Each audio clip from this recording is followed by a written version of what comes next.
Para o homem, Deus criou uma mulher. Livro de autoria do professor Dr. Eurídice Divino Vaz. Ele é mestre em exegese e doutor em teologia com especialização em Bíblia. Fez o mestrado no Pontifício Instituto Bíblico, em Roma.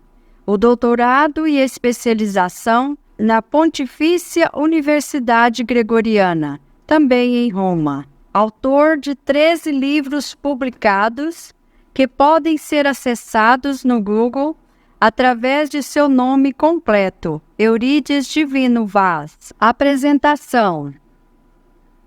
Este livro busca dar resposta a uma questão crucial para nossa época, a saber, o complemento entre o feminino e o masculino. Complemento que acontece não apenas em relação aos que são chamados ao matrimônio, mas também na vida de grandes homens, como, por exemplo, São Francisco de Assis. A obra dá uma resposta definitiva à questão. Resposta esta que não é dada apenas pelo autor, mas sim pelo próprio Deus. Deus disse: não é bom que o homem esteja só. Vou fazer para ele um auxiliar que lhe complemente. E não se deve entender por auxiliar aqui uma dona de casa, alguém que foi criado apenas para fazer as tarefas domésticas, mas sim um complemento.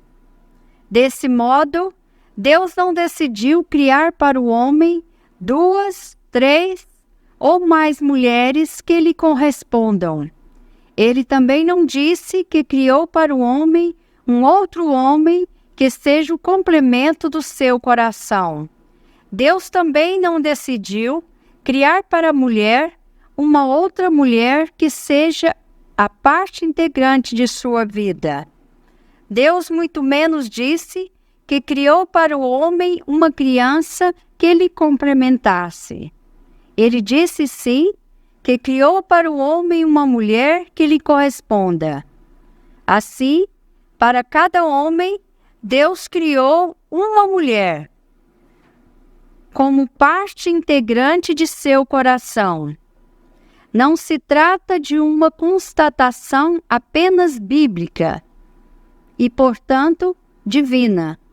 A própria filosofia fala sobre as duas metades que saem se procurando no universo depois da divisão do círculo. A psicologia apresenta a interiorização feminina que há na mulher e a interiorização masculina que há no homem. A interiorização masculina é chamada de ânima e a feminina de ânimos. Um é a cara metade do outro, o que não acontece apenas para aqueles e aquelas que são chamados ao matrimônio. No sentido religioso, Clara complementou Francisco. Porém, como ambos não podiam se casar, o complemento deu-se no seguimento a Jesus Cristo, em que os dois se consagraram a Deus na busca do mesmo ideal. Então, Deus fez para cada homem uma mulher, que é a outra metade do seu coração, a outra parte de sua vida. Segundo o dito popular, para cada tampa existe uma panela. E Deus criou um diferente do outro, de modo que as próprias leis da física podem confirmar que polos diferentes se atraem. E na diferença, um é chamado a aceitar o outro do jeito que ele é. Quando isso não acontece, a integração se torna impossível. Os dois se tornam como o sol e a lua. Quando um sai, o outro chega. O que fazer nesta hora? Será que o homem deve abandonar a sua alma gêmea, Se o fizer, não perderá o sentido de sua vida? A sua outra metade no universo? Ou será que não há outras vias, como a do diálogo e do perdão? Encontre estas e outras respostas ao longo da leitura dos 4 capítulos do presente livro. Você constatará que o plano de Deus é perfeito e foi elaborado para evitar muitas tragédias. Introdução. Estamos iniciando nossa abordagem sobre a criação de uma mulher para o homem. Desde já, devemos deixar claro que se trata de uma abordagem feita diretamente para a pastoral familiar e da juventude. Isso quer dizer que o nosso objetivo são os casais, bem como todos aqueles que são chamados por Deus a viver a vida a dois, por meio da união matrimonial. Também não quer dizer que deixaremos de acenar sobre a importância do feminino na vida de santos, como, por exemplo, São Francisco de Assis. Comumente, aceita-se que Santa Clara teve um papel decisivo em sua vida.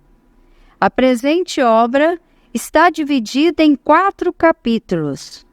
No primeiro, constata-se uma fundamentação bíblica para o argumento em questão. Nele, confirmamos biblicamente a tese de que para o homem Deus criou uma mulher.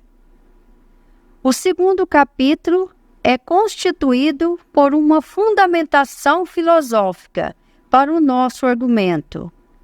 Nele se confirma que, no princípio, o homem e a mulher estavam unidos numa perfeita comunhão.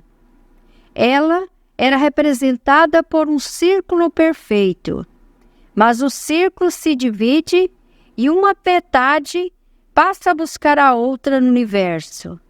Esta fundamentação filosófica retoma a fundamentação bíblica de tal modo que uma complementa a outra. No terceiro capítulo, constata-se uma fundamentação psicológica para o argumento em questão. Nele se nota que a mulher é formada por uma interiorização masculina denominada ânimos. O homem, por sua vez, é formado por uma interiorização feminina chamada ânima. Quando os dois se encontram, inicia-se o caminho da individualização, em que um é chamado a integrar o outro. Mas, antes de tudo, cada qual deve buscar a sua própria integração. No último capítulo, constata-se a importância do feminino na vida de um santo, a saber, São Francisco de Assis. Procuramos demonstrar que Santa Clara o completou. Porém, devemos deixar claro que os dois não se relacionaram sexualmente, não se casaram e, consequentemente, não geraram filhos. Tratou-se, então, de um complemento que tinha como fim seguir a Jesus Cristo. Desse modo, os dois se completaram, no sentido espiritual.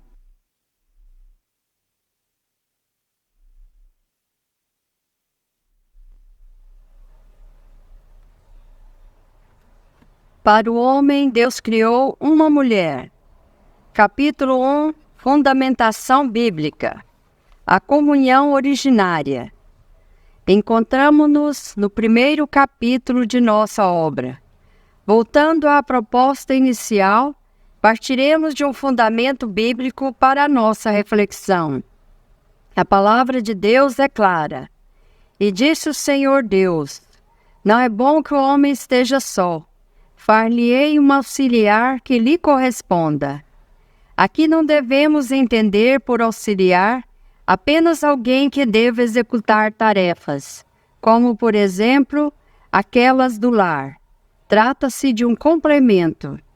Depois de ter criado todas as coisas, Deus decidiu criar o homem, pois as Sagradas Escrituras ensinam que o homem foi criado à imagem de Deus, capaz de conhecer e amar seu Criador, que o constituiu Senhor de todas as coisas terrenas, para que as dominasse e usasse, glorificando a Deus. E o fez à sua imagem e semelhança. Disse Deus: façamos o homem à nossa imagem, conforme a nossa semelhança, e domine sobre os peixes do mar, e sobre as aves dos céus, e sobre o gado, e sobre toda a terra, e sobre todo réptil que se move sobre a terra. Contudo, Deus concluiu que não era bom que o homem estivesse só. Deus não criou o homem solitário.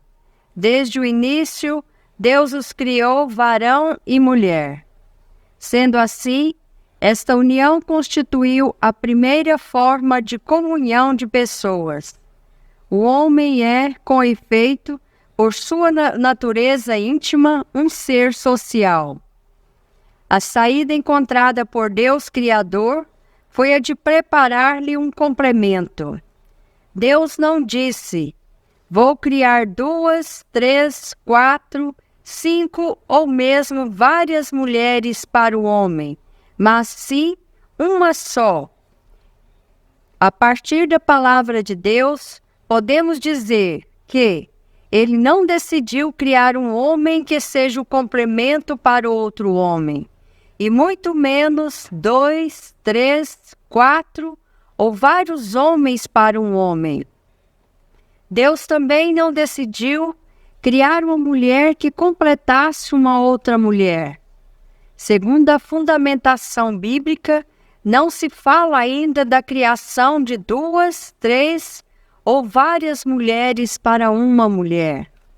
O Criador não disse nem mesmo que iria criar para o homem uma criança que o completasse ou o satisfizesse. Longe de tudo isso, Deus disse: vou criar para o homem uma mulher. Concluiu-se assim que não existem 2 ou várias mulheres para um homem, e nem mesmo vários homens para uma mulher. Existe sim, no plano da criação de Deus, uma mulher para o homem. Trata-se, então, do plano salvífico de Deus. Não é difícil concluir que Deus não criaria um homem para várias mulheres, e nem mesmo uma mulher para vários homens. Até nas culturas em que predomina a poligamia, existe uma que é a mulher legítima. Ela é considerada como a primeira entre todas as outras. Ela é a mulher oficial, por assim dizer.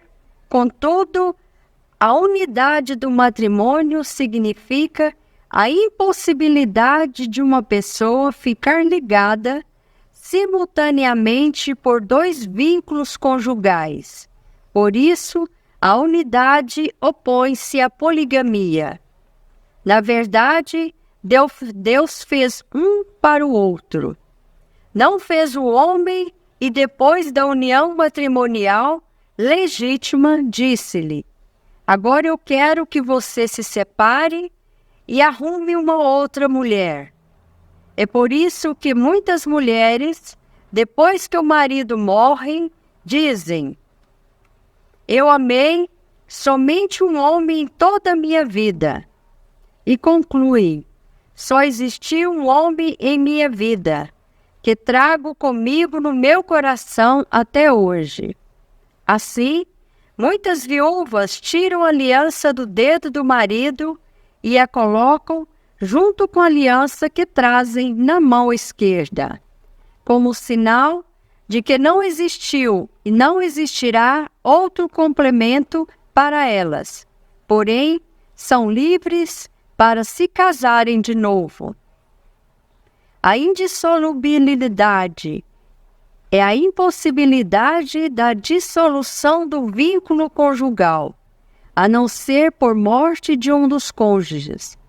Inclusive, na antiguidade, houve autores, como Tertuliano, que negavam a possibilidade de segundas núpcias para os viúvos, o que, porém, não correspondia à doutrina comum da Igreja. Por isso, no plano de Deus, continua a existir apenas um para cada uma. Se Deus decidiu criar para o homem uma única mulher, trata-se de um plano perfeito. Assim, o homem encontrará seu complemento somente naquela que foi formada para ele. Uma outra será apenas uma outra. Será uma qualquer, uma amiga, uma companheira, mas jamais aquela única que Deus criou para ele. Não será jamais a carne de sua carne e o sangue do seu sangue. E disse Adão: esta é agora osso dos meus ossos e carne da minha carne. Esta será chamada mulher, porquanto do homem foi tomada. O homem pode até mesmo querer mudar o plano de Deus e separar aquilo que ele uniu. Contudo, não conseguirá fazer, pois a união está no coração. Diz respeito a uma união interior. O matrimônio é o momento público em que esta aliança é confirmada. Portanto, deixará o homem o seu pai e a sua mãe, e se unirá à sua mulher, e serão ambos uma carne. A confirmação dá-se diante de Deus. Isso significa uma aliança sagrada. Dessa maneira, do ato humano pelo qual os cônjuges se doam e recebem mutuamente, se origina também, diante da sociedade, uma instituição firmada por uma ordenação divina. Trata-se, então, de um compromisso assumido diante do sagrado. Portanto, é eterno. Da parte de Deus, eles estão unidos para sempre, porque desde o início já estavam unidos. Ele, porém, respondendo, disse-lhes: não tendes lido que aquele que os fez no princípio, macho e fêmea os fez? E disse: portanto, deixará o homem pai e mãe, e se unirá à sua mulher, e serão dois numa só carne. Assim não são mais dois, mas uma só carne. Portanto, o que Deus uniu, o homem não separe. No fundo, a união já se concretizou desde quando um foi criado para o outro. É por isso que o homem não deve separar o que Deus uniu. Assim não são mais dois, mas uma só carne. Portanto, o ser humano é chamado a não mudar o plano salvífico de Deus. Esta é a mensagem que todos os casais ouvem no dia do seu matrimônio. O que Deus uniu, o homem não separe. O conselho é dado pelo próprio Jesus Cristo. Vocês não devem separar o que Deus uniu, pois interiormente já estão unidos desde a criação do mundo. No entanto, Moisés, por causa da dureza dos vossos corações, vos permitiu repudiar vossas mulheres, mas desde o princípio não era assim. Na verdade, os dois, por mais que tentem, ou por mais que outras pessoas tentem, não conseguem alterar o plano de Deus. A separação é apenas exterior. Ao instituir o casamento, Deus formou sua natureza essencial, que é inalterável e imutável. No fundo, os corações são integrados. Ninguém consegue separar dois corações. Por isso, o divórcio é apenas uma saída exterior que não consegue separar a união interior feita por Deus. A aliança livremente contraída pelos esposos lhes impõe a obrigação de mantê-la una e indissolúvel. Se um foi criado para o outro, então somente encontrará seu complemento no outro. E complemento, neste caso, não é perfeição, pois os dois são diferentes um do outro. A partir dessas diferenças, eles podem se complementar ou não. Isso porque as diferenças geram intrigas e separações. O que fazer, então, quando o casal entra em crise?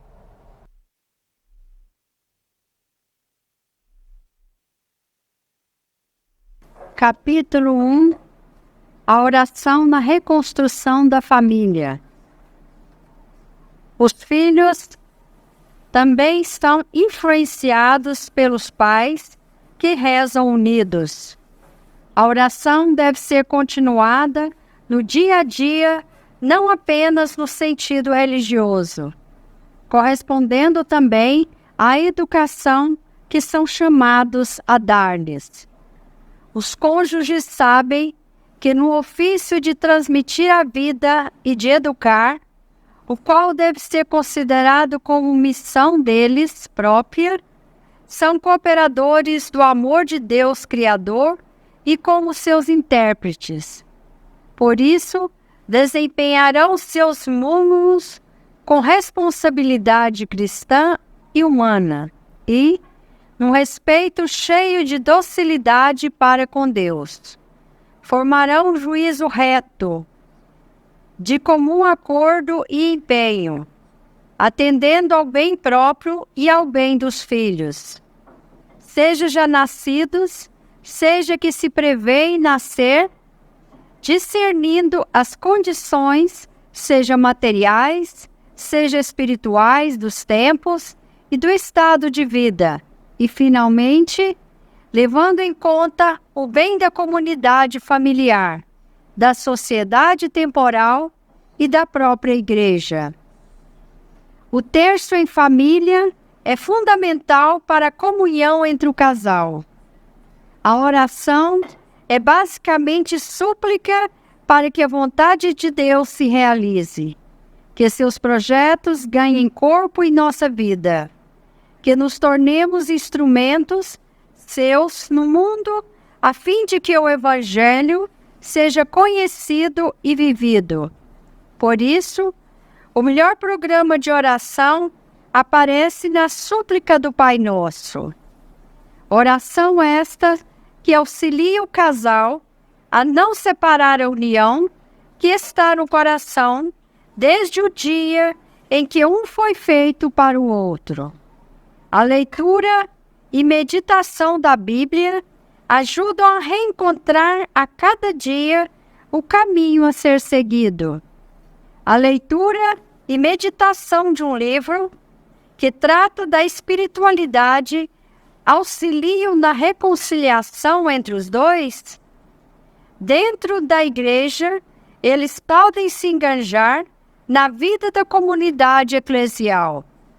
Existem vários grupamentos e associações de leigos que buscam a vivência da espiritualidade conjugal e familiar e procuram prestar serviços às famílias em termos de orientação conjugal, planejamento familiar, etc. Podem também ajudar em uma pastoral, passando a servir a Deus em sinal de gratidão. Não houve quem voltasse para dar glória a Deus senão esse estrangeiro? Se um dia eles escolheram o altar de Deus para comparecerem juntos, então, depois do casamento, são convidados a fazer o mesmo, pelo menos a cada domingo. Um é chamado a conduzir o outro a Deus, e devem fazê-lo até que a morte os separe, dando sempre glória a Deus pela criação de um para o outro. Não devem procurar a igreja somente no dia do casamento. No tempo de namoro, e mesmo depois de casados, iam à missa, até que veio a primeira gravidez, a primeira criança, aí começaram a se afastar da igreja.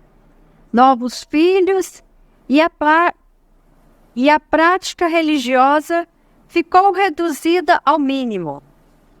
Iam à igreja para o batizado dos filhos, o casamento de amigos e missas de sétimo dia. Assim, como em vida, um conduz o outro a Deus e promete-lhe amor e fidelidade, não somente na alegria, mas também na tristeza, após a morte, terão de comparecer diante do Criador para prestar contas. E a fidelidade exprime a constância em manter a palavra dada. Deus é fiel. O sacramento do matrimônio faz com que homem e mulher entrem na fidelidade de Cristo por sua igreja. Pela castidade conjugal, testemunham este mistério diante do mundo. E pelo amor, a união conjugal se torna fecunda.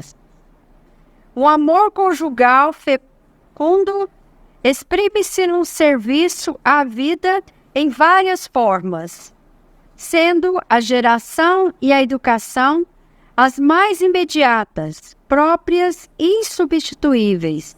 Na realidade, cada ato de amor verdadeiro para o homem testemunha e aperfeiçoa a fecundidade espiritual da família, porque a obediência ao profundo dinamismo interior do amor como doação de si aos outros.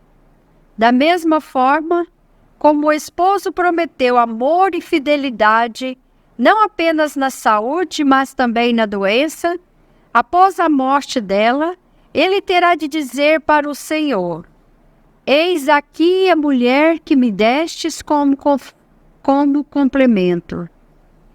Segundo Pestana Filho, dentro deste bem da fidelidade é que ganha sentido a castidade conjugal, que inclui como algo moralmente bom todas as manifestações de carinho e afeto conjugal realizadas de acordo com a natureza.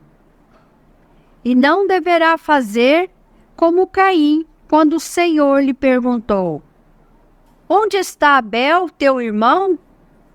A resposta foi: não sei, sou eu guarda do meu irmão?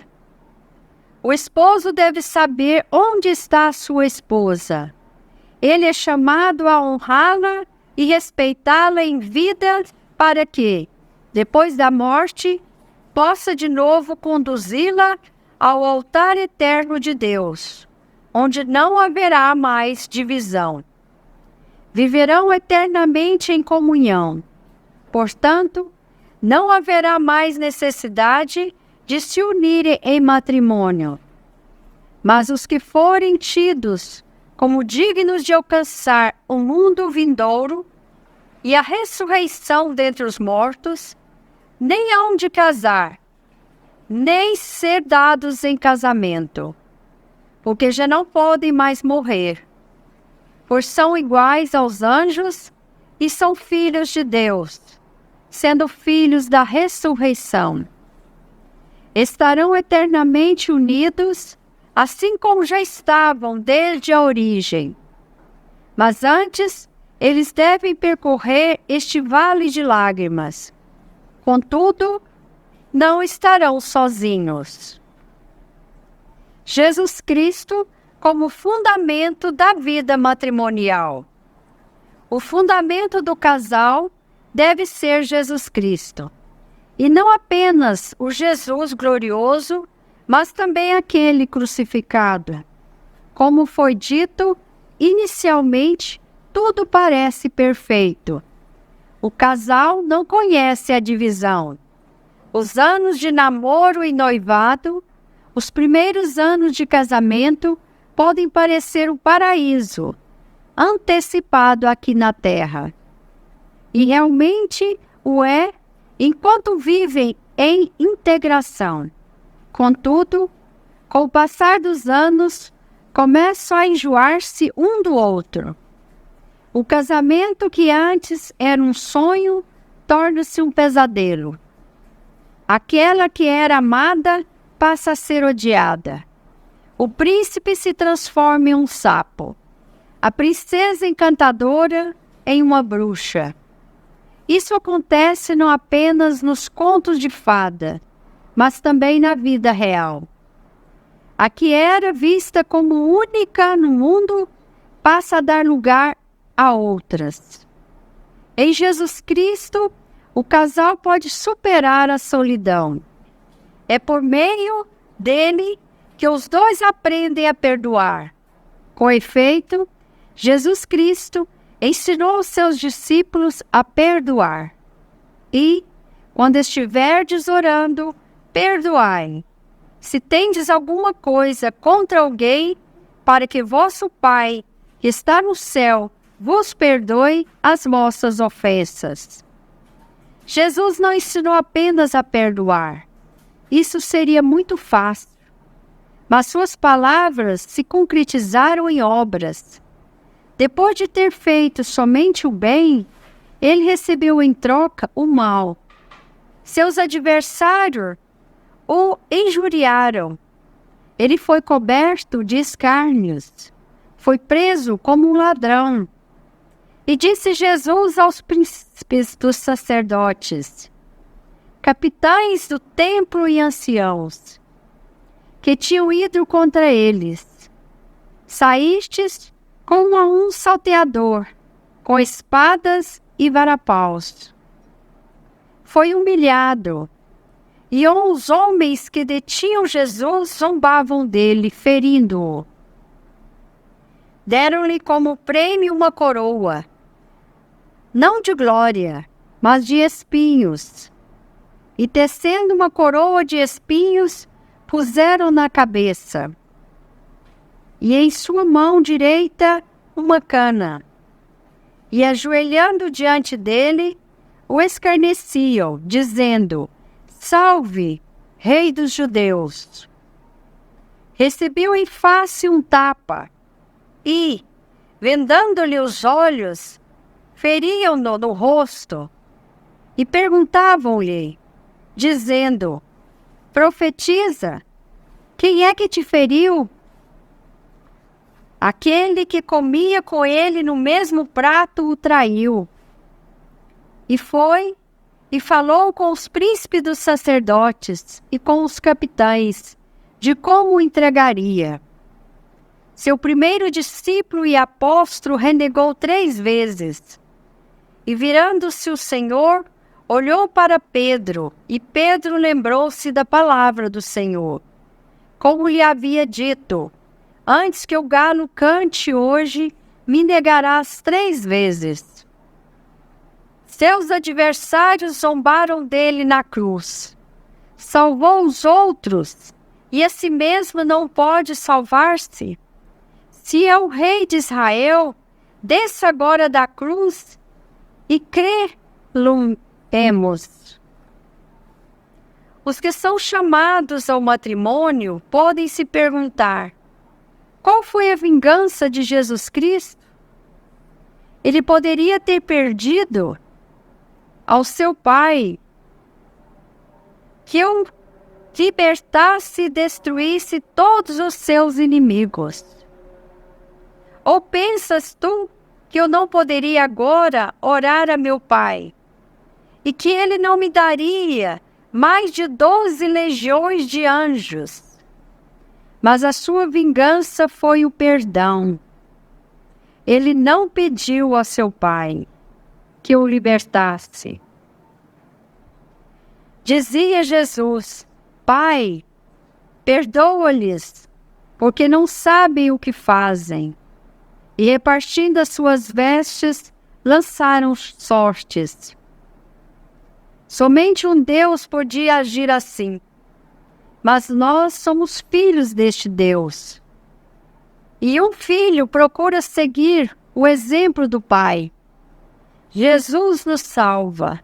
Salva-nos, não a partir do exterior, mas se faz um de nós. Assume cada uma das nossas realidades humanas a fim de libertá-las do mal, revestindo-as desta vida nova. Os cristãos estão bem convictos disso. Então, o esposo é chamado a seguir o exemplo de Cristo, que na cruz perdoa. A esposa é convocada a reconciliar-se com seu esposo incondicionalmente. É bem verdade que, às vezes, o esposo humilha a sua outra metade. É visível que a esposa, às vezes, se torna uma cruz para o seu marido. Pode acontecer até a traição entre eles, embora essa não seja a vontade de Deus. Ela pode chegar ao ponto de crucificá-lo vivo, de deixá-lo sem saída, de mãos atadas.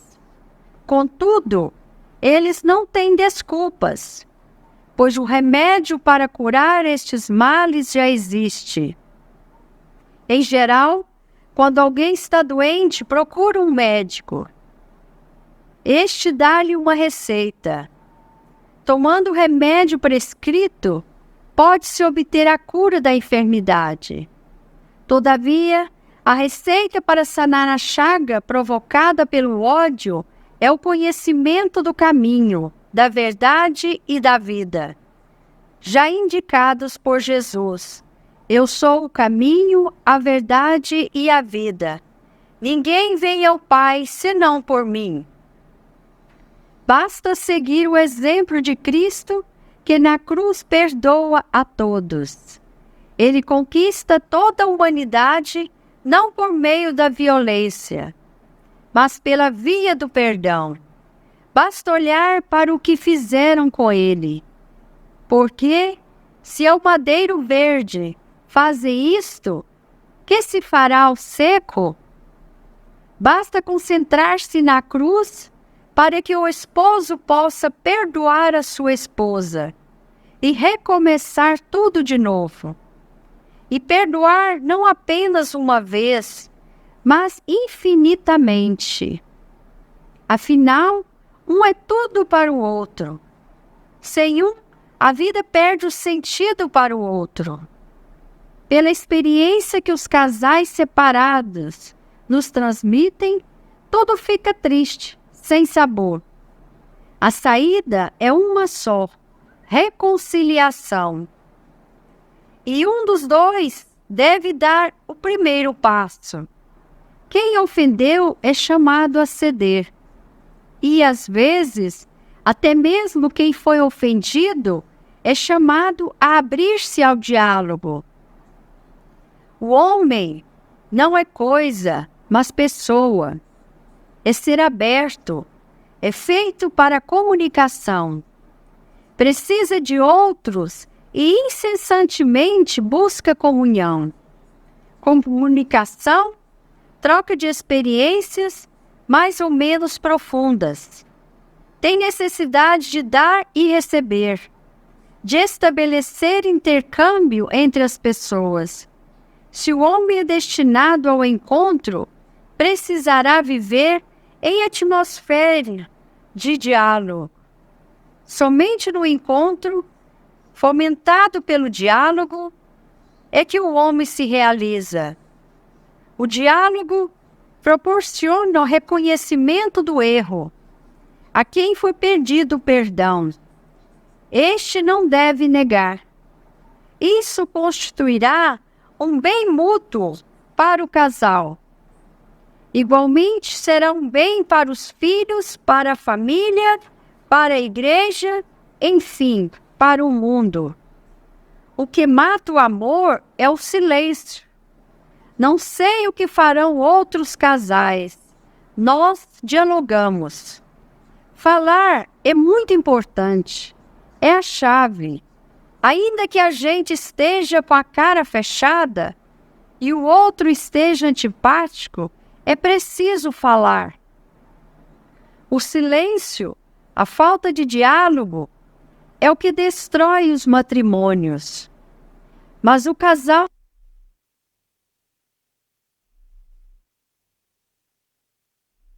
O livro Para o Homem Deus Criou a Mulher foi publicado em 2004.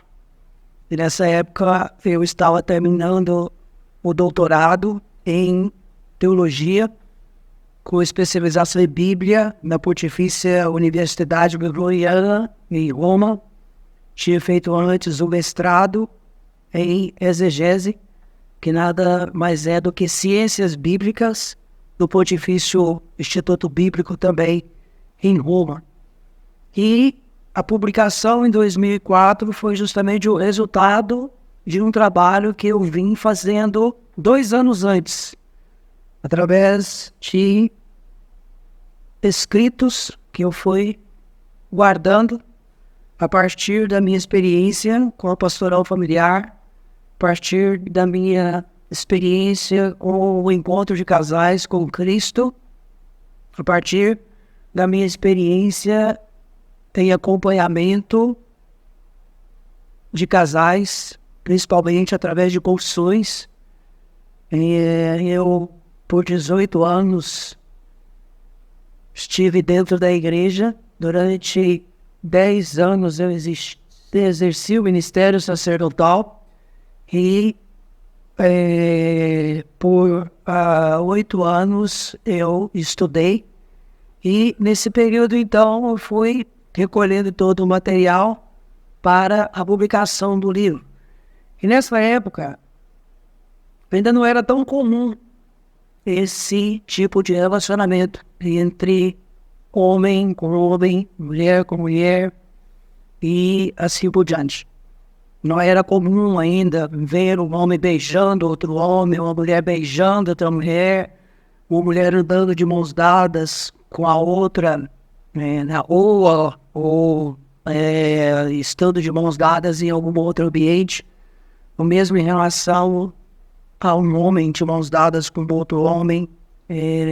Isso não era comum nas novelas e nas redes sociais e em tantos outros meios. Então, na verdade, eu publiquei o livro muito antes dessas questões se tornarem tão comuns e tão normais como nós estamos vendo hoje. E eu parto justamente da palavra de Deus. Em Gênesis 2:18, Deus disse: não é bom que o homem esteja só, far-lhe-ei um auxiliar que lhe complemente.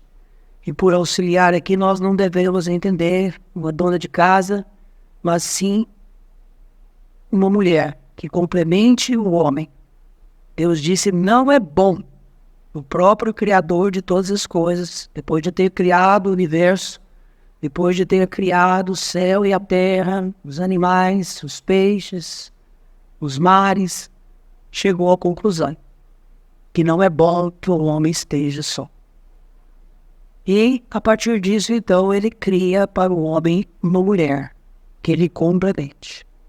Deus não disse: vou fazer para o homem um outro homem que ele complemente, nem vários homens que ele complemente. Também não disse: vou fazer para a mulher uma outra mulher que ele complemente, ou várias mulheres que ele complemente. Não vou fazer também para o homem várias mulheres que lhe complemente, ou para a mulher vários homens que lhe complemente. E disse: vou fazer para o homem uma mulher que lhe complemente. Se sendo um é a metade do coração do outro, um é a parte integrante da vida do outro, e em geral Deus fez um diferente do outro para que os dois se complementem. Desta maneira, no plano de Deus, que não muda, existe para cada homem uma mulher como complemento. O homem pode ter até mesmo uma primeira mulher, uma segunda, uma terceira, uma quarta, uma quinta. A mulher também pode ter um homem, 2, 3, 4, 5, mas no plano de Deus há apenas uma, que é aquela verdadeira, criada por Ele como complemento. E nesse sentido, então, Deus não fez um homem para se relacionar com um outro homem, não criou um homem para complementar o outro homem, e não criou também um homem para completar vários outros homens, nem mesmo uma mulher para complementar uma outra mulher, e nem várias mulheres para complementar uma outra mulher. Mas fez sim uma mulher que possa complementar o homem, ou um homem que possa complementar uma mulher. Nesse sentido, então, ao livre-arbítrio, não quer dizer que hoje um homem não possa se relacionar com outro homem, uma mulher não possa se relacionar com uma outra mulher, um homem não possa se casar com um homem, como já está acontecendo aí em muitas religiões, muitos se casando no civil. Não quer dizer que uma mulher não tem a liberdade de se casar com outra mulher no civil ou numa igreja religiosa que assim o permita. Porém, não está de acordo com o plano de Deus. O plano natural de Deus é esse. Não é bom que o homem esteja só, far-lhe-ei uma mulher que lhe complemente.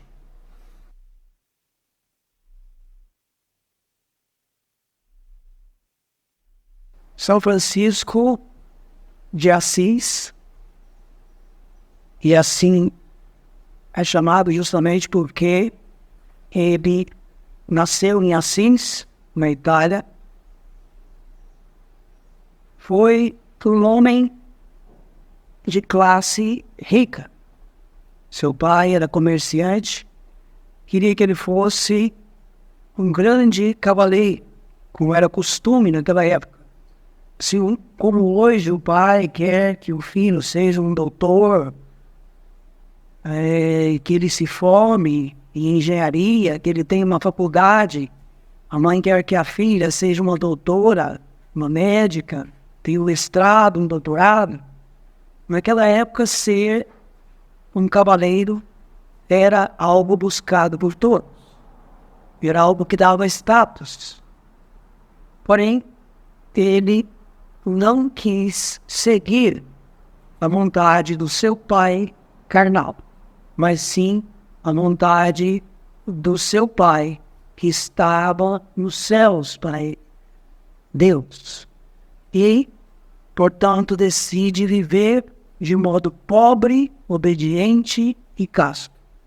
Ele mesmo diz em sua regra de vida: eu quero seguir nosso Senhor Jesus Cristo de modo pobre, obediente e casto. Esse eu quero não é um egoísmo, é uma decisão de vida. E ele não forçou ninguém a fazer o mesmo. Decide seguir Jesus de modo pobre, obediente e casto, e começa a viver, então, uma vida marcada pela pobreza. E pobreza, para São Francisco, queria dizer pobreza material mesmo, no sentido em que ele não queria ter nada. Isso eu não. Ele não gostava das formigas. Ele criticava as formigas justamente porque elas acumulavam durante o inverno. E para ele, o importante é viver da providência divina. Não se preocupar com o dia de amanhã. Confiar em Deus. Tê-lo como nosso Pai, que sabe daquilo que nós precisamos até mesmo antes de o pedirmos. E ele vive também de modo obediente. Seguindo Jesus Cristo, o seu alimento, como nós podemos ver em João 4:34, é fazer a vontade do Pai. Essa obediência para ele era decisiva. Ele queria isso também para os seus frades. E vive de modo casto. Alguns biógrafos defendem a tese que ele nasceu virgem, viveu virgem e morreu virgem. E o seu primeiro companheiro o vê rezando um dia e resolve segui-lo. Depois, vários outros companheiros, e surge também Clara de Assis. Clara estava prometida em casamento a um cônjuge. Naquela época, era comum o pai vender o dote da filha e ela teria que se casar, mesmo contra a sua vontade. E ela não o aceitou. E por isso, então, depois de ficar conhecendo São Francisco, resolve segui-lo. E, a partir disso, começa a Ordem das Irmãs Clarissas. O mais interessante de tudo é que entre os dois havia um grande amor. Um amor humano mesmo. Tanto é que São Francisco muitas vezes não queria nem se encontrar com Santa Clara. São Francisco muitas vezes não queria nem mesmo vê-la. Muitas vezes ele tinha que se atirar na neve para poder suportar a tentação. Para viver, principalmente, essa castidade. E nesse sentido, então, ele corta os cabelos de Santa Clara. Cortar o cabelo de alguém na Idade Média era justamente um sinal de casamento, um sinal de matrimônio. Só que eles vivem um casamento, um matrimônio de modo diferente. Eles fazem tudo procurando seguir nosso Senhor Jesus Cristo. E vivem desse modo. Não tiveram filhos, não tiveram relacionamento sexual, não se casaram, porém, viveram unidos, um ajudando o outro. Existe um ditado de que, por trás de cada grande homem, existe uma grande mulher. E Santa Clara foi justamente essa grande mulher na vida de São Francisco que o complementou, porém, no sentido do seguimento a Jesus Cristo.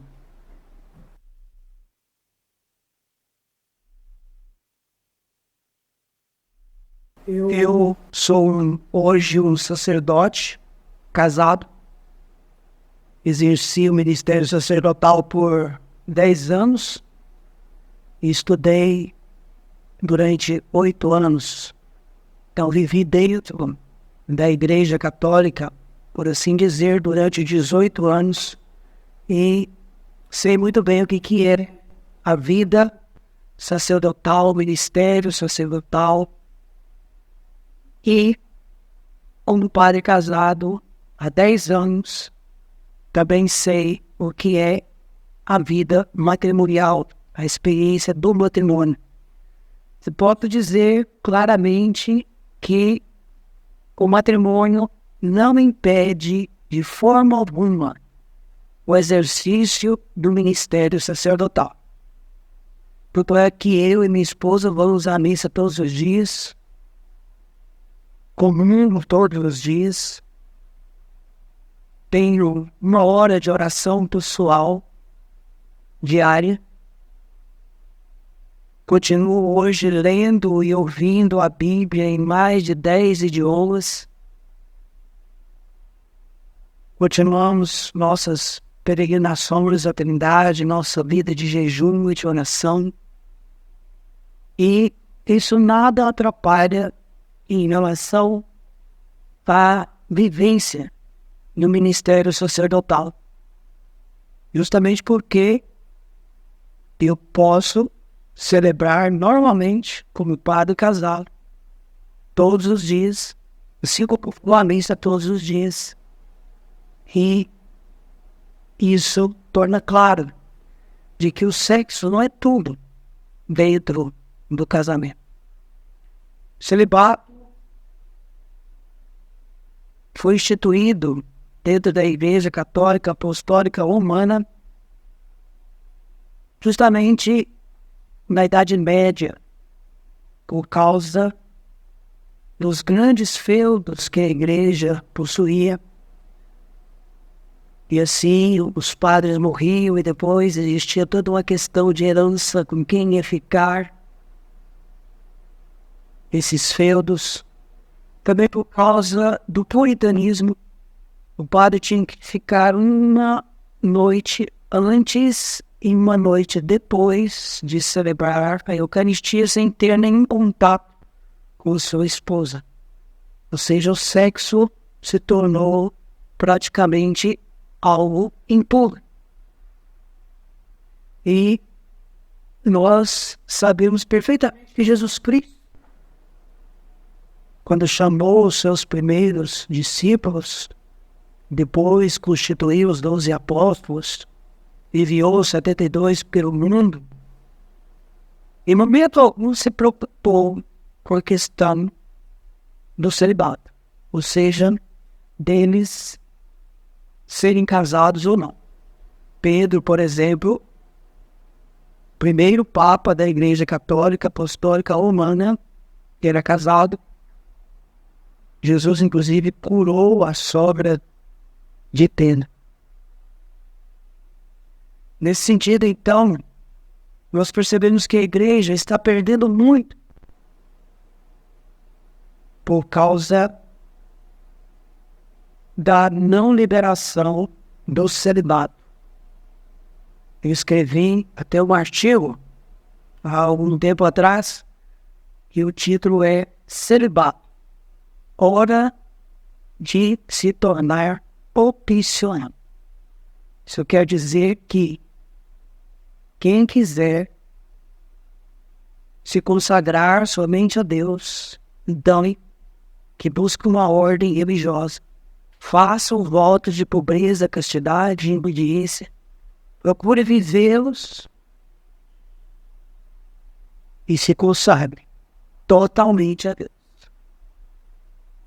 Já quem quiser se casar, exercer o ministério sacerdotal, então que haja opção dentro da igreja considerada diocesana ou arquidiocesana para tal. O Papa Francisco convocou o Sínodo da Amazônia para o final do ano 2019 e dentro desse sínodo ele colocou em pauta já a possibilidade, a pedido do cardeal Gomes, que justamente pediu para o Papa Francisco colocar esse nome de Francisco, a ordenação dos chamados viri probati, que quer dizer homens comprovados na fé.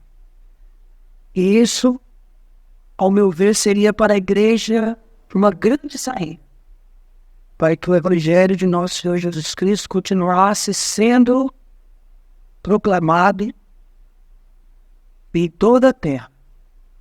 Isso iria aumentar o número de sacerdotes. E aqui eu defendo a tese também da ordenação de mulheres. E Lucas, que é o único autor não judeu, e que por isso então não discrimina as mulheres, nós encontramos mulheres seguindo Jesus. Nós encontramos mulheres servindo a Jesus e os apóstolos com os seus bens. Nos Atos dos Apóstolos, escrito por Lucas, nós encontramos uma discípula que segue Jesus. Quem anunciou por primeiro a ressurreição de nosso Senhor Jesus Cristo foi justamente uma mulher, Maria Madalena. Então, hoje, nós vemos quanto a igreja evangélica cresceu, se proliferou e proclamou o cristianismo em toda a terra, justamente porque há 500 anos atrás, e nós acabamos de celebrar esse episódio, Martinho Lutero, que era um padre, se casou com uma freira, e a partir dele, então, começou-se o protestantismo. Nós sabemos que não é a liberação do celibato que vai resolver a questão. A questão é justamente essa: definir. Aquele que quer ser padre e se casar, então que faça essa opção, que tenha essa opção. E aquele que quer se consagrar totalmente a Deus, então que faça essa opção dentro de uma ordem religiosa, para não ficar como está. Hoje nós encontramos uma confusão geral dentro da Igreja Católica. Nós encontramos homens se relacionando com homens, mulheres se relacionando com mulheres. Nós encontramos padres, cardeais, bispos, arcebispos, abusando de crianças, cometendo a pedofilia, justamente porque não há essa separação. Não há esse caminho a ser escolhido. Ou é uma coisa, ou é outra. E o próprio São Paulo, na primeira carta aos Coríntios, 7, versículos 8 a 9, diz justamente aos solteiros e às viúvas: e melhor que todos permaneçam como eu. Nós sabemos que São Paulo, depois de ter perseguido os primeiros cristãos, se converteu e ele nunca se casou. Alguns exegetas dizem que ele viveu a sua virgindade durante toda a sua vida. Então a sua tese é essa: é melhor se casar do que se abrasar. Jesus também diz em Mateus 19, 12, que há eunucos que nasceram assim do ventre materno. Há eunucos que foram feitos eunucos por causa dos homens. E há eunucos que se fizeram eunucos por causa do reino dos céus. Eunucos aqui quer dizer justamente aqueles que se consagram a Deus de uma maneira ou de outra. Nesse sentido, então, mais ou menos 1000 anos depois de Cristo, é que o celibato se tornou dentro da Igreja Católica uma instituição. Porém, não é um dogma de fé e mais do que nunca deve ser revisto. Deve ser proclamado como opcional.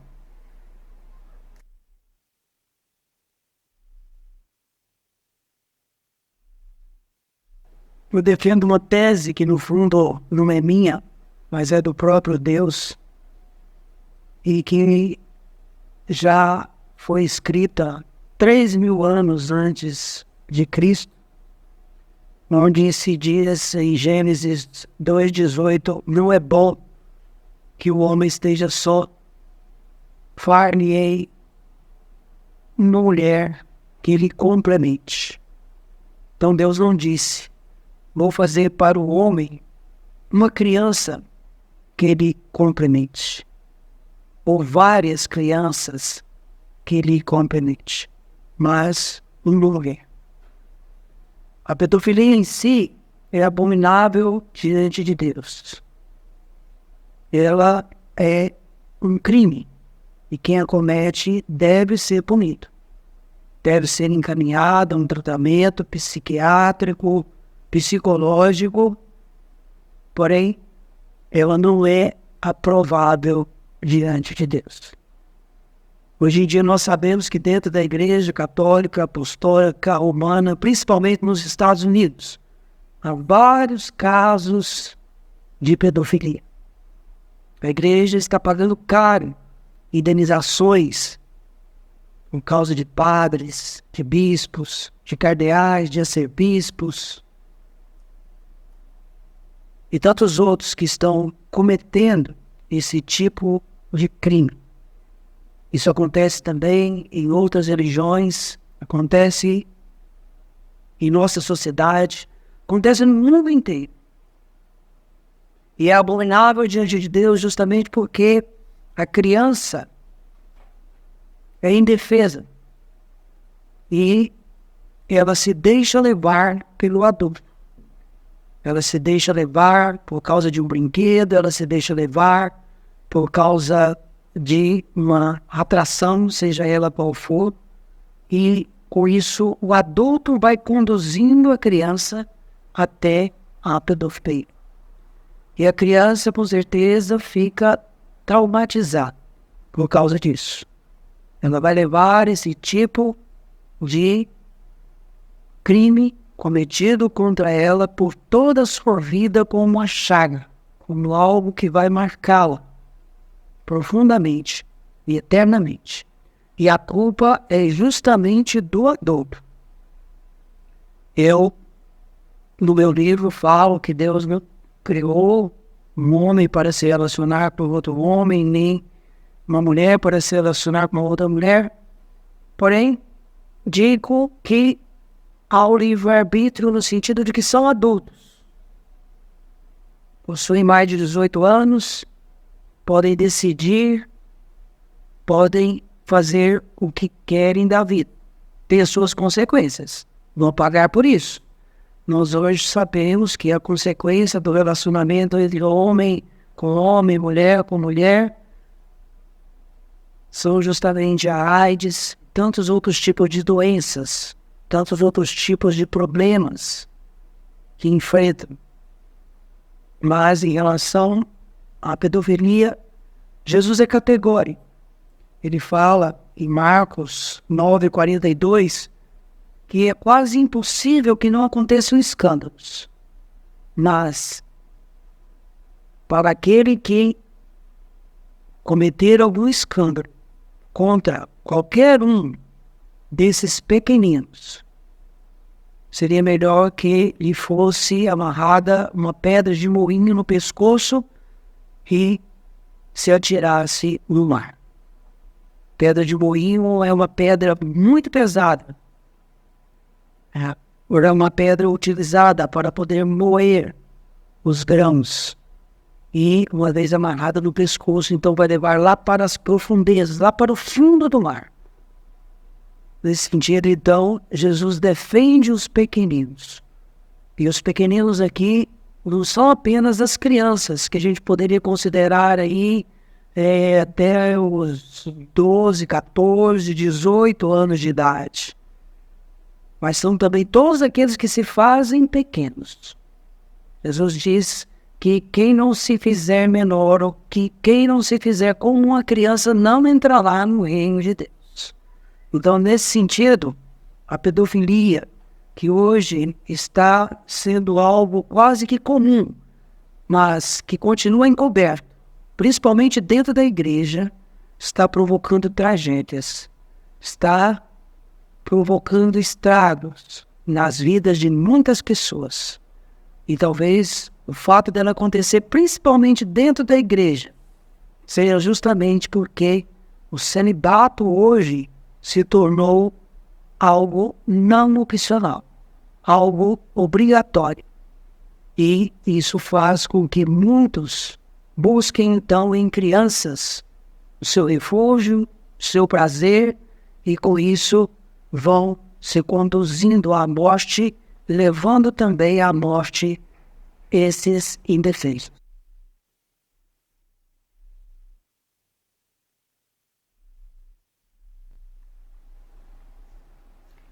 Você hoje é um padre casado há 11 anos. Qual a sua receita para que haja uma boa convivência matrimonial? Receita é algo que toda dona de casa gosta para poder fazer bem feito um determinado alimento. Por exemplo, uma receita de bolo. É algo que, se essa dona de casa segui-la, vai produzir no final um excelente bolo. Pode ser uma receita para fazer um arroz diferente, uma carne de modo diferente, e assim por diante. No fundo, a receita é algo para ser seguido. E receita para um bom relacionamento matrimonial, em primeiro lugar, é a comunhão. Participar da missa, pelo menos aos domingos.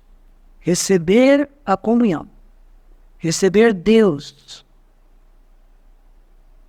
dentro de nossos corações, para que Ele esteja também em nossas mentes e em nossas ações.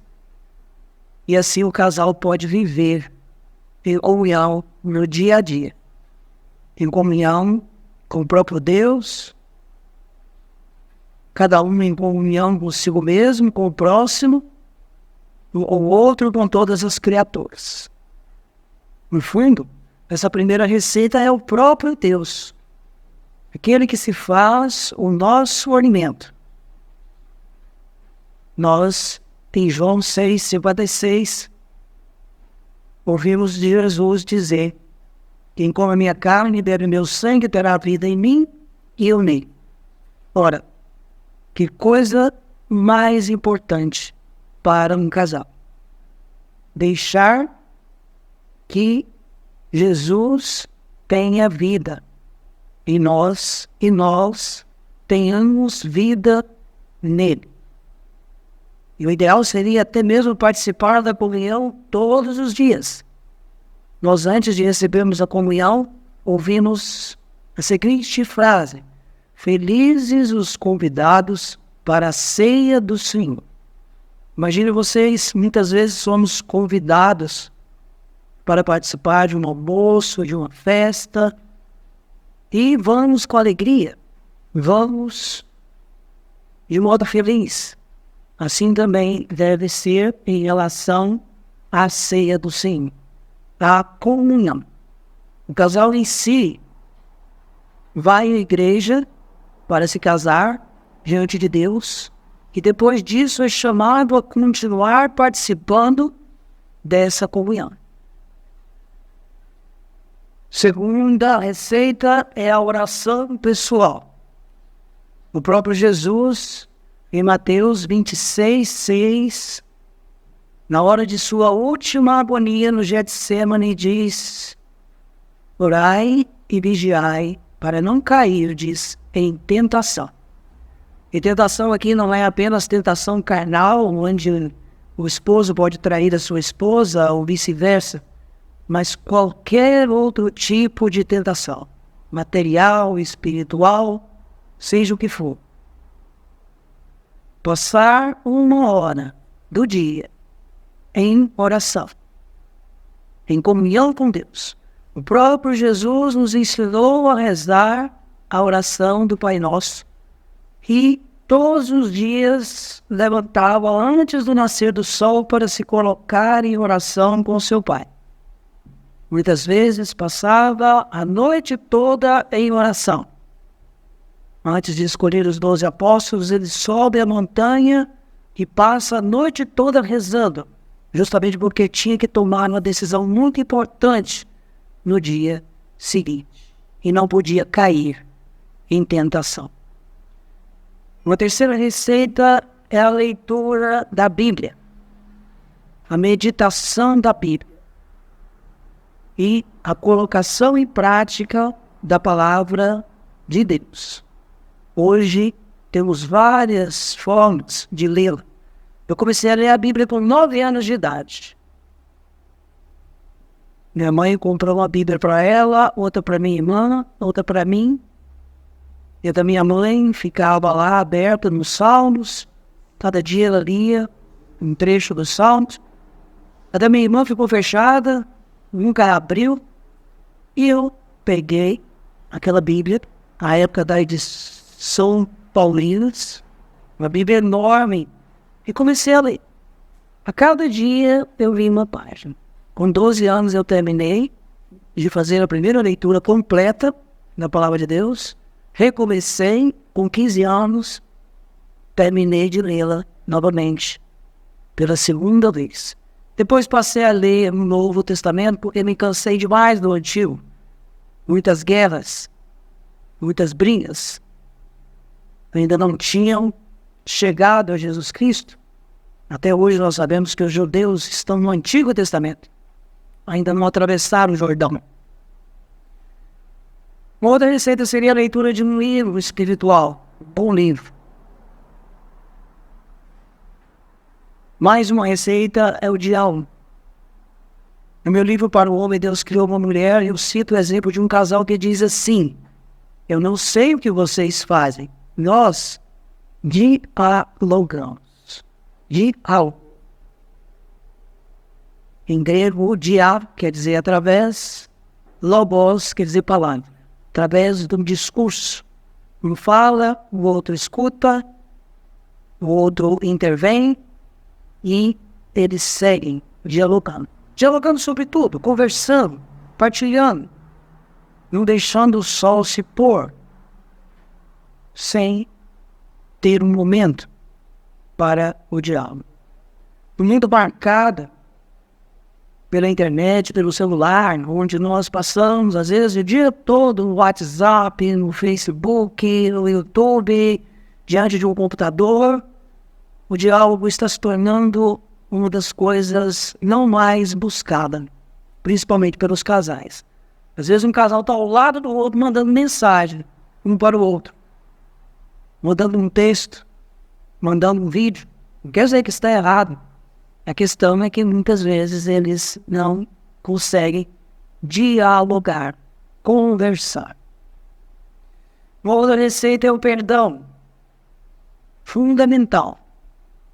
Muitas vezes o casal briga, tem dificuldades, tem desentendimentos, mas é chamado a se lembrar daquilo que Jesus Cristo disse na cruz.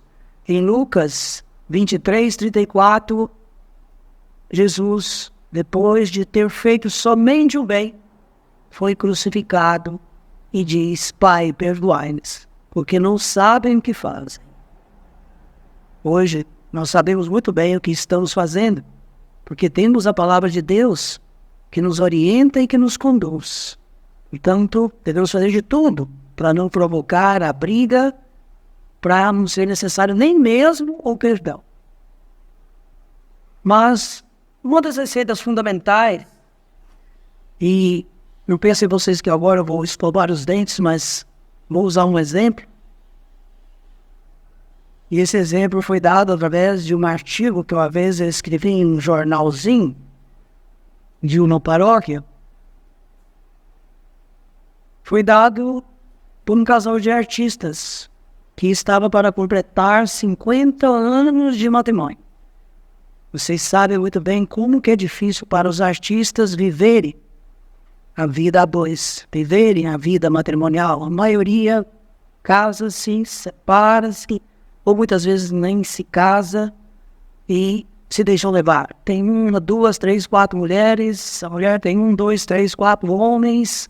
Depois de muitos anos, se separam. Esse casal de artista é chamado de Paulo Goulart e Nissete Bruno. Perguntaram para ele qual o segredo para chegar aos 50 anos de matrimônio. Então ele disse: a fórmula ou a receita é essa: não dar importância às coisas que não têm importância. Então ele cita o exemplo da pasta de dente, do creme dental, como às vezes nós assim chamamos. Ele diz: eu gosto de apertar a pasta de dente dessa forma aqui, porque chega no final, é sinal que acabou. E ela já prefere apertar a pasta de dente no meio. E eu não fico o tempo todo brigando com ela por causa disso. Porque ela foi criada assim, apertando a pasta de dente no meio. Então não adianta eu querer mudá-la. Não adianta eu querer exigir dela. E, de vez em quando, ela mesma aperta a pasta de dente desde o início. E eu, às vezes, também aperto a pasta de dente no meio. Justamente para mostrar que tem muita coisa no dia a dia que muitas vezes a gente dá importância, mas não tem importância. São coisas pequenas. São coisas pelas quais não vale a pena brigar. Por isso, então, a receita para um bom relacionamento matrimonial é justamente essa.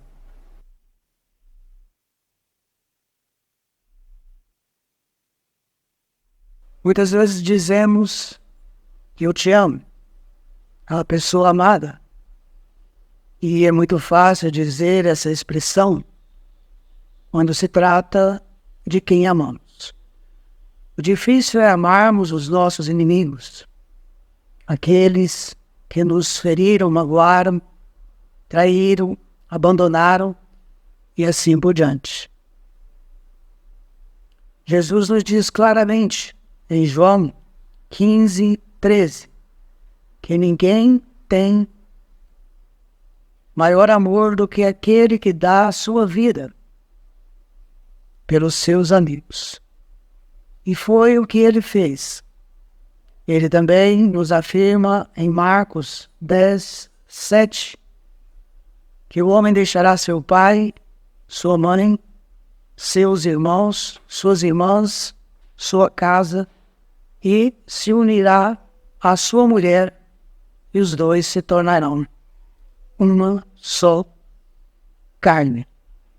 Isso sim é deixar tudo para provar na prática que se ama uma pessoa. Pois quando amamos, não calculamos, não somos sistemáticos, não ficamos programando as coisas como, por exemplo, o dia de amanhã. Aliás, em outro vídeo meu intitulado Como evitar a pré-ocupação, está claro o que devemos fazer quando amamos. Viver intensamente cada momento, cada dia, como se fosse o último instante de nossas vidas. O amor não é apenas prazer, sexo, dinheiro, etc. Isso faz parte do amor. Porém, o resumo do mesmo está justamente em sermos fiéis na alegria e na tristeza, na saúde e na doença, na riqueza e na pobreza. Amando e respeitando a pessoa amada todos os dias de nossa vida. Essas são as promessas feitas no dia da união matrimonial. Por isso, não há desculpas. Quando amamos, deixamos tudo. Pai, mãe, irmãos, irmãs, casas, campos e outras coisas e pessoas e nos unimos à pessoa que amamos na alegria e na tristeza, na saúde e na doença, na riqueza e na pobreza. Quando amamos, arriscamos tudo. Não nos apegamos a nenhuma coisa ou pessoa. Simplesmente confiamos em nosso coração, pois Deus está nele.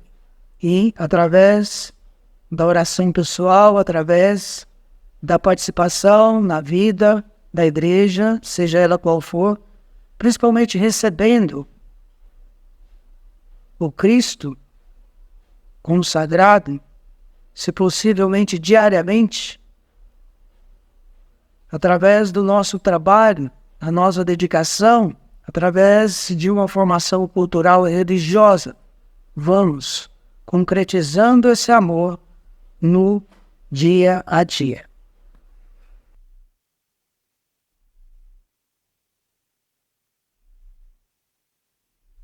No primeiro momento, gostaria de tratar sobre a geração ou a criação de Deus em relação ao mundo.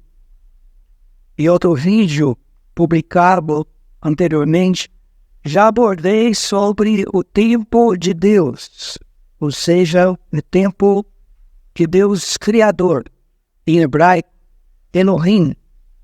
Abordei sobre o tempo de Deus que se fez carne e habitou entre nós, ou seja, o tempo de Jesus Cristo, e o tempo de Deus após a paixão, morte e ressurreição de nosso Senhor Jesus Cristo, a saber, o tempo do Espírito Santo. O tempo de Deus Criador ocorreu durante a criação, ou se preferir, durante a geração do mundo, através da sua palavra.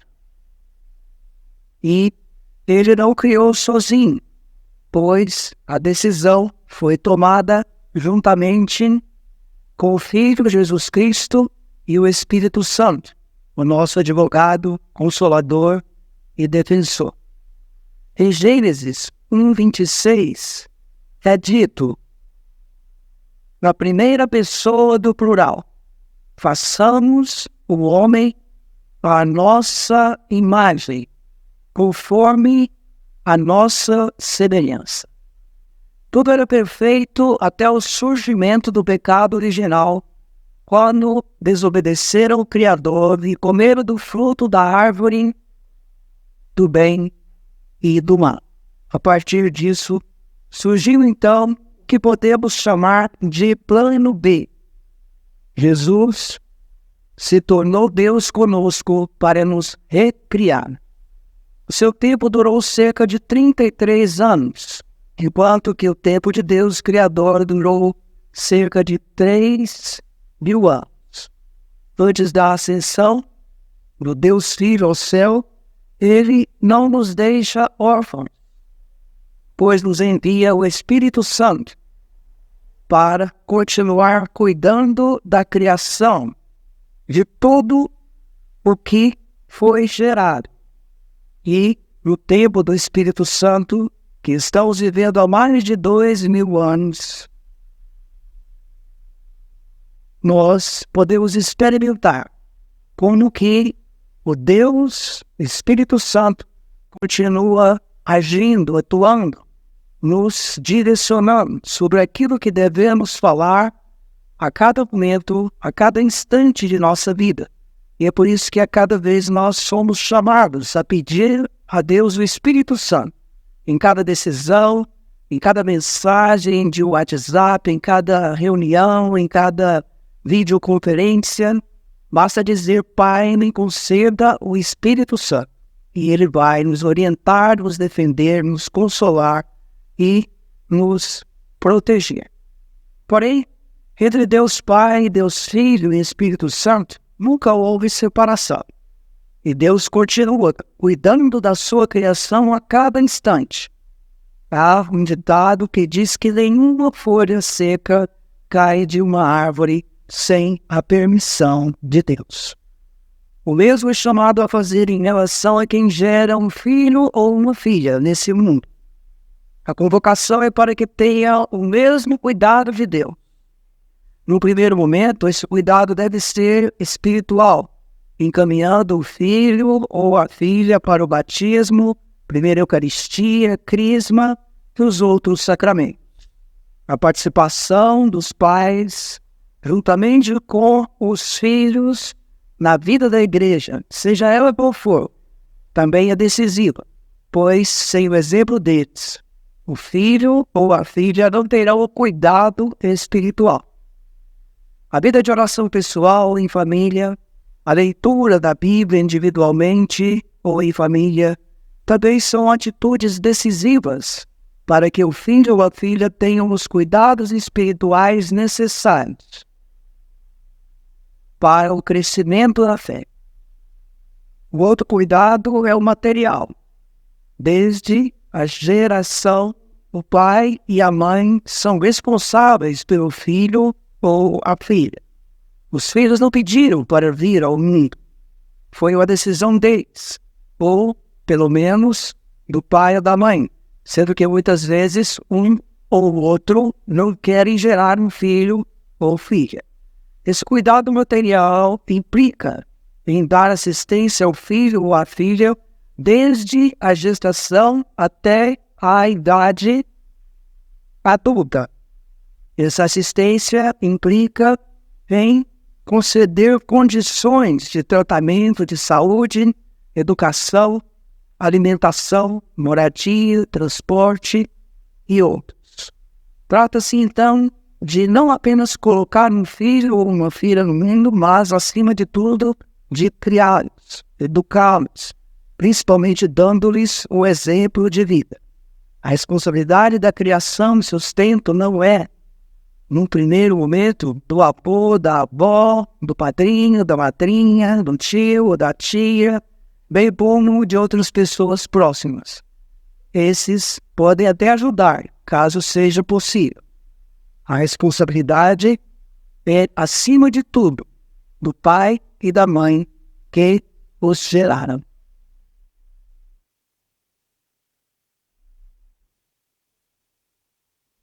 Em primeiro lugar, nós devemos fazer uma separação entre a criação que os pais davam aos filhos antigamente e a criação que é dada hoje. Antigamente, a primeira coisa que os pais faziam era encaminhar os seus filhos para a religião. Deus estava em primeiro lugar. O filho, logo que nascia, era batizado, depois era encaminhado para a catequese, fazia a primeira comunhão. Os próprios pais iam com os filhos à igreja todos os domingos, comungavam juntos, participavam da Eucaristia juntos, ouviam a palavra de Deus ao mesmo tempo. E com isso, então, era mais fácil a educação. Havia também a questão do estudo. Os filhos logo eram encaminhados para estudar, mas com o tempo também começavam a trabalhar. Era comum, há alguns anos atrás, os filhos trabalharem durante o dia e estudarem à noite, principalmente a partir dos 16 anos de idade. E, nesse sentido, então, a gente vê o grande exemplo dos pais, o grande exemplo que era dado através da oração em família, que era dado através da leitura e meditação da palavra de Deus em casa. Antigamente, a catequese começava em casa. A educação vinha através do exemplo dos pais. Hoje, nós vemos o contrário. E é por isso que a criação dos filhos está sendo algo tão difícil e o nosso mundo está tão conturbado. Hoje, Deus não está mais em primeiro lugar. Falta o temor de Deus, tanto para os pais quanto para os filhos. Dificilmente os pais vão à igreja, seja ela qual for, seja ela uma igreja cristã ou não. Dificilmente eles levam seus filhos à igreja, os encaminham para a religião, para o estudo da palavra de Deus, para a oração. Em geral, os filhos são encaminhados para estudar e, hoje em dia, não querem mais trabalhar. Antigamente, nós vimos que havia uma sintonia entre trabalho e estudo. Hoje, não. A desculpa é que não se tem tempo para estudar e, por isso, então, não é possível também trabalhar. Temos vários programas, como o ProSerrara, onde aos 16 anos de idade já se pode começar a trabalhar e estudar. A grande questão hoje está sendo justamente o risco que as redes sociais estão colocando na vida das famílias, das crianças, dos jovens. Se perde praticamente todo o tempo através do uso das redes sociais, através do uso da internet, do WhatsApp. E com isso, hoje, já se está deixando até mesmo de estudar. Falta obediência, falta uma maior disciplina, porque é através da disciplina que eles vão ser diferentes, que vai surgir um Brasil diferente, um mundo diferente.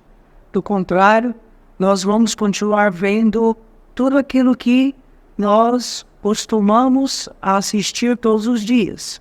São filhos que se deixam levar pelas drogas, são filhos que se deixam levar pelo sexo, são filhos que levam uma vida sem trabalhar, praticamente dependendo dos pais, durante toda a adolescência e até mesmo a fase adulta. E, por assim ser, então, não querem mais optar pelo trabalho e nem mesmo pelo estudo. E aí se deixam levar também pela criminalidade e por todo tipo de extravio que não demonstram uma comunhão com Deus, com o próximo, consigo mesmo e com todas as criaturas.